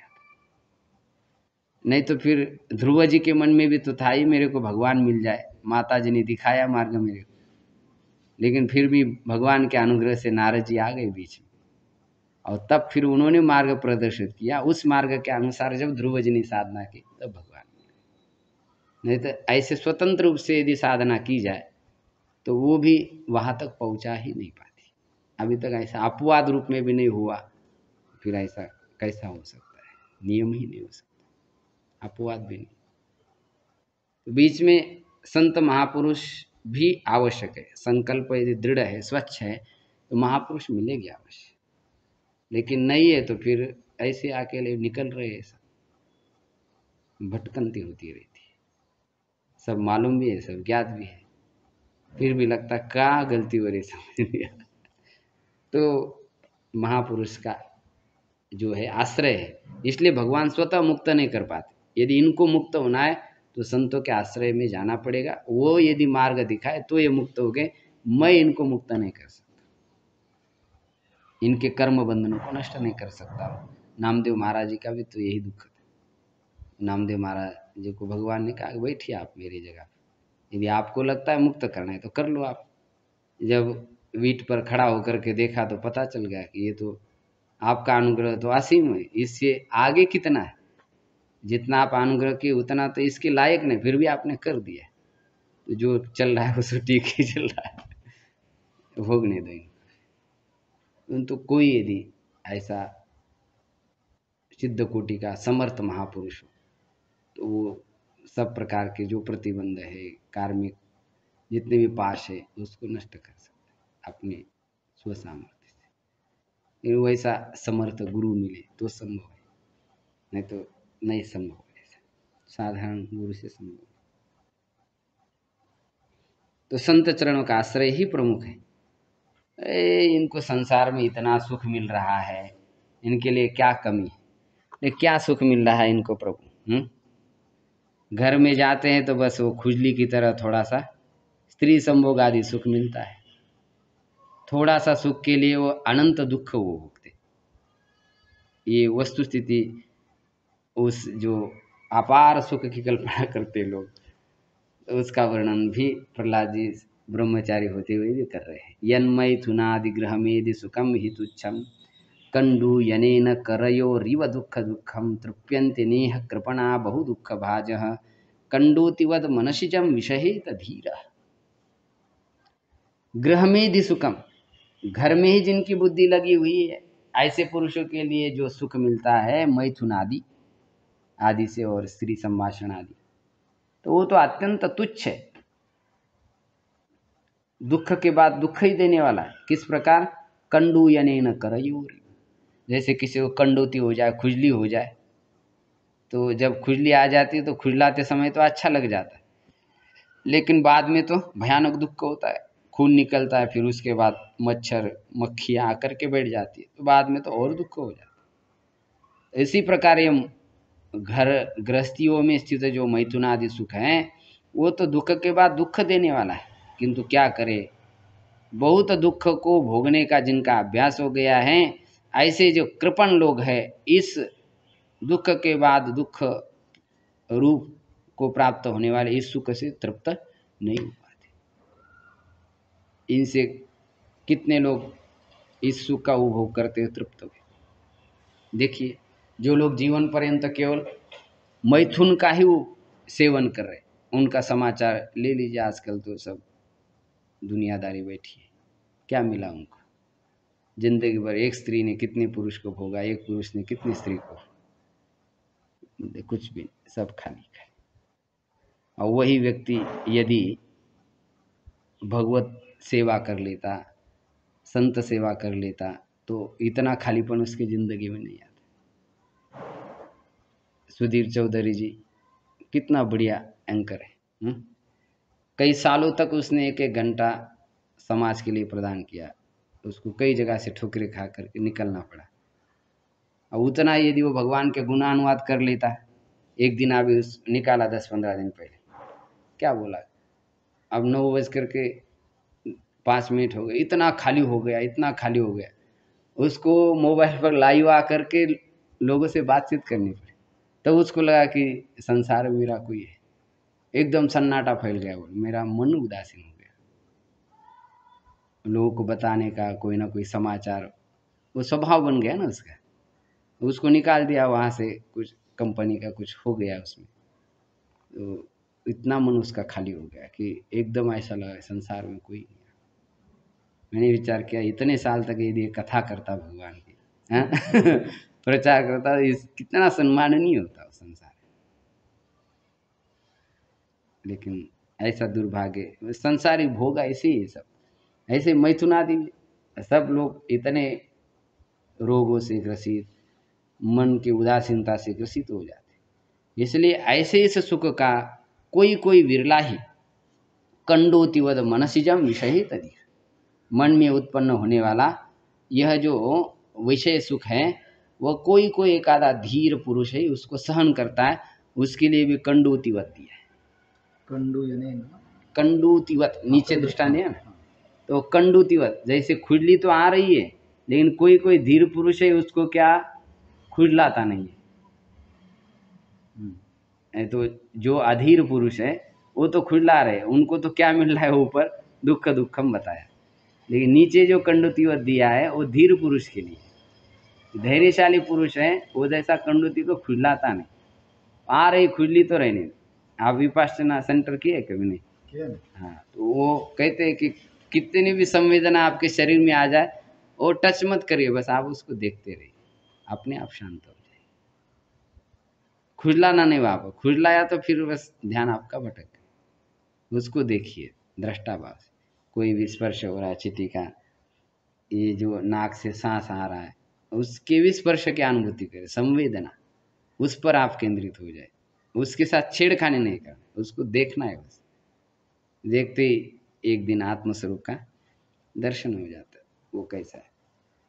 तो ऐसे ये जो मैथुन आदि सुख है इसके आवेग तो आ जाते मन में, लेकिन कोई कोई महापुरुष ही होता है जो उसके आवेग को सहन कर लेता है। भक्त प्रहलाद जी कह रहे क्या करें, बहुत सारे लोग इसी मैथुन आदि सुख के लिए ही प्रयास कर रहे हैं। अच्छे अच्छे आध्यात्मिक साधन जो आपके प्राप्ति के लिए, मोक्ष प्राप्ति के लिए है, लेकिन ये सांसारिक विषयों को भोग करने के लिए उसका प्रयोग कर रहे हैं। तो आध्यात्मिक साधनों का यदि प्रयोग वो सांसारिक विषय भोग के लिए कर रहे हैं तो इनको ना आध्यात्मिक मिलता है ना सांसारिक विषय भोग मिलते, बल्कि इनकी जब पोल पट्टी खुल जाती है तब ये संसार में घोर निंदा के पात्र हो जाते, महान नरक में चले जाते मरने के बाद, ऐसी उनकी दुर्दशा हो जाती। मौन व्रत श्रुत तपोध्ययन स्वधर्म व्याख्यारहो जप समाधय आपवर्ग्याः प्रायः परम पुरुषते अजितेन्द्रियाणां वार्ता भवन्ति उत न वा अत्र तु दाम्भिकानां। ये सब आपवर्ग्याः, आपवर्ग से इदमिति आपवर्ग्या, ये संपूर्ण आपवर्ग के साधन है, मोक्ष के साधन है। क्या क्या?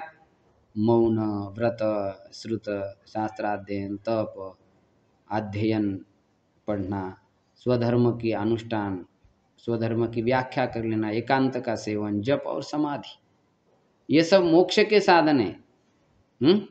प्रायः परम किंतु बट हे पुरुषते अजित इंद्रियाणां वार्ता, अजित इंद्रिय जो पुरुष होते हैं उनके लिए तो वो क्या होते, जीविका के साधन होते। भवंती उत नवा, ये नवा कह करके कह रहे कि यदि उनके वो अजित इंद्रिय की पोल पट्टी यदि खुल जाती है तब वो घोर निंदा के पात्र हो जाते। नवा अत्र तो दाम्भिकाना, किंतु दाम्भिक लोगों के लिए वो जीविका के भी साधन नहीं हो पाते। हाँ, जीविका के भी साधन नहीं हो पाते। अजित इंद्रिय पुरुष है उनके लिए वो प्रायः वार्ता माने जीविका के साधन बन जाते। तो दाम अथवा वा अत्र तो दंभिका नाम न, दाम्भिकों के लिए नहीं हो पाते। जब तक उनका दंभ संसार के सामने प्रस्तुत नहीं होता है तब तक वो उनके जीविका के साधन हो जाते। जब दंभ उनका प्रकट हो गया तो जीविका के भी साधन नहीं होकर के उनके घोर कलंक का वो साधन बन जाता, ऐसी स्थिति हो जाती। तो इसलिए इन साधनों का प्रयोग तो वस्तुतः आपके प्राप्ति के लिए करना चाहिए, लेकिन कुछ लोग नहीं कर पाते। आपका जो स्वरूप है वह वस्तुतः इस संसार में काष्ठ में वह्नि की तरह व्याप्त है। रूपे इमे सदसति तव वेद सृष्टि बीजांकुरयोरिव न चान्यत रूपकस्य युक्ता समक्षम उभयत्र विचिन्वते त्वां योगेन वह्निमिव दारुषु न अन्यतः स्यात्। इमे सदसदसी रूपे तव वेद सृष्टि, वेद सृष्ट है माने वेद प्रतिपाद्य है। ये आपके सद और असत कार्य कारण रूप जो स्वरूप है, सगुण और निर्गुण, यह जो आपका स्वरूप है वेद प्रतिपाद्य। बीज अंकुर एव रिव न चान्यत अरूपकस्य, बीज और अंकुर के समान एक कारण रूप है और एक कार्य रूप है। ऐसा अरूपकस्य रूप रहितस्य, प्रकृति के समान आपका कोई रूप नहीं है, इसलिए अरूपकस्य उभयत्र समक्षम युक्ताः विचिन्वते योगेन, योग के द्वारा उन दोनों स्वरूपों को समक्ष योग से युक्त होकर के तुम्हारा अन्वेषण करते हैं, तब उनको पता चल जाता नान्यतः स्यात् कि तुम्हारे इस स्वरूप के अलावा और कोई संसार में है ही। कैसा अन्वेषण करते हैं? वह्निमिव दारुषु, लकड़ी में जैसा वह्नि का अन्वेषण करते हैं आरण्य मंथन के समय, उसी प्रकार योग से युक्त होकर के इन दोनों स्वरूपों को समक्ष माने प्रत्यक्ष करने में योगी लोग प्रयास करते रहते हैं। त्वं वायुरग्निर अवनी व्यदम्बुमात्राः प्राणेन्द्रियाणि हृदयं चिदनुग्रहश्च सर्वं त्वमेव सगुणो विगुणश्च भूमन् नान्यत् त्वदस्त्यपि मनोवचसा निरुक्त।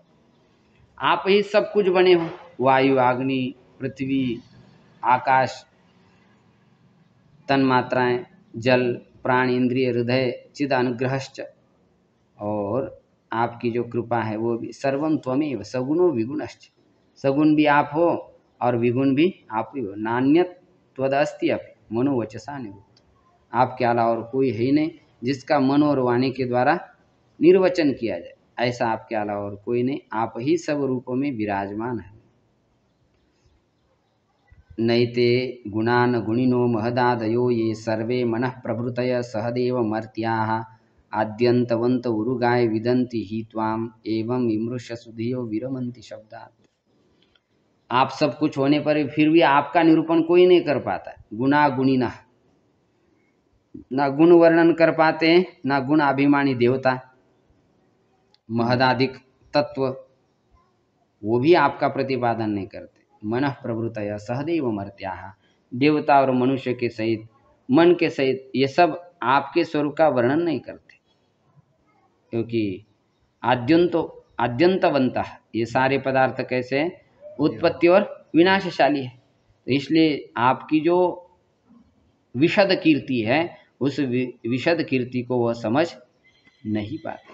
न विदन्ति त्वाम एवं विमृश्य सुधिय, ऐसे आपके स्वरूप को जान करके जो ज्ञानी जन लोग है शब्दात विरमंती, शब्द से भी वह विराम को प्राप्त कर लेते, अर्थात शब्द से भी आपके स्वरूप का साक्षात्कार नहीं होता। शब्द भी एक छिलका है। आहाची शब्दाची वालफ फेडी, हाँ, आहाची शब्दाची वालफ फेडी जी, आणि मग नंतर उसके बाद ही उस स्वरूप का अनुभव होता है। मूंगफली खाना है तो आपको ऊपर का छिलका तो त्यागना ही पड़ेगा, तभी आप मूंगफली खा सकते, लेकिन ऊपर के छिलके के बिना मूंगफली आपके पास नहीं आ सकती। मूंगफली को लाने का कारण भी ऊपर का छिलका है। ऐसा ये शब्द भी ऐसा विचित्र है कि वो आपको वहाँ तक पहुँचा देता है, लेकिन पहुँचाने के बाद वो नहीं कहता कि आप मेरे को पकड़ करके आप रखिए। वहाँ तक जाने पहुँचा देने के बाद वो कहता आप मेरे को छोड़ दो, अब तुम समझो कि वो अनुभव करो कि वो कैसा स्वरूप है। तो इसलिए फिर सुधीजन लोग फिर शब्द से भी क्या होते, विराम को प्राप्त कर लेते हैं, विश्रांति को प्राप्त करते हैं। तो वहाँ शब्द का भी प्रवेश नहीं हो पाता, शब्द केवल द्वार है, द्वार के आगे तो स्वतः स्वसंविद्यत्वेन ही उसका अनुभव किया जाता है। अब अंतिम श्लोक में कह रहे कि 6 अंगों से युक्त जो भक्ति करते हैं तो अवश्य आपके स्वरूप को प्राप्त कर लेते।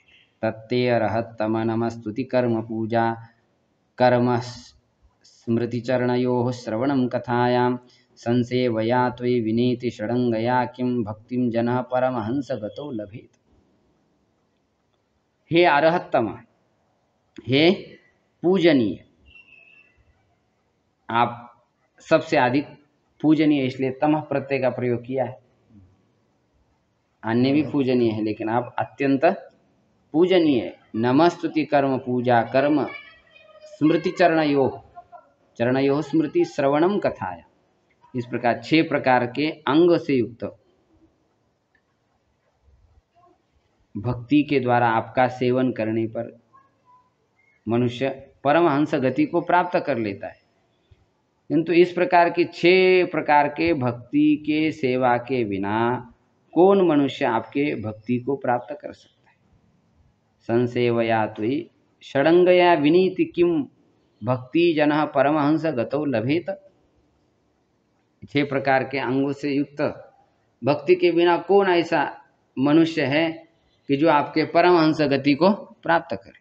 परमहंस गति के द्वारा जो प्राप्त करने योग्य आपका स्वरूप है उसको कौन प्राप्त कर सकता। अर्थात मनुष्य मात्र के लिए ये 6 अंगों से युक्त भक्ति करना आवश्यक है। पहला क्या है? नमस्कार। प्रतिदिन भगवान को नमस्कार करने चाहिए, यथासंभव पंचांग अष्टांग नमस्कार करना। स्तुति कोई ना कोई आनी चाहिए। भगवान के सामने जब जाए तो कोई स्तोत्र याद होना चाहिए। भगवान के लिए कोई कर्म करे भगवान के उद्देश्य से कि आज मैं ये भगवान की सेवा के लिए कर रहा हूँ। कोई पूजा करे विशिष्ट शास्त्रोक्त विधि से, जो वैदिकी तांत्रिकी स्मार्त पूजा बताए, वो भगवान के लिए कोई कर्म करे, शारीरिक कर्म करे। कर्म तो 2 बार आ गए फिर। कर्म पूजा, नमः नमस्कार, स्तुति, कर्म पूजा और फिर कर्म। प्रणिपात और स्तुति, सर्व कर्म कर्म अर्पणानि कर्म, संपूर्ण कर्मों को अर्पण करना ये कर्म है। और दूसरा जो कर्म है वो सेवा के रूप में, भगवान की चरण कमल की जो सेवा है। लेकिन उधर स्मृति चरण योग ऐसा दिया है। तो दूसरे कर्म से सेवा ले लेनी भगवान की। पहले कर्म से कायिक वाचिक मानसिक जो क्रियाएं होती है वो भगवान के चरणों में समर्पण कर लेना, और साक्षात चरणों के पास जो सेवा की जाती परिचर्या वो दूसरे कर्म से लेना। स्मृतिश्चरण योग, भगवान के चरण कमल की स्मृति, और कथायाम श्रवणम, कथा में अपने श्रवण इंद्रियों को लगाना। इस प्रकार 6 अंगों से युक्त भक्ति के संसेवन के बिना कौन मनुष्य परमहंस गति को प्राप्त कर सकता, अर्थात नहीं कर सकता। इसलिए 6 अंगों से युक्त भक्ति आवश्यक है आपकी प्राप्ति के लिए।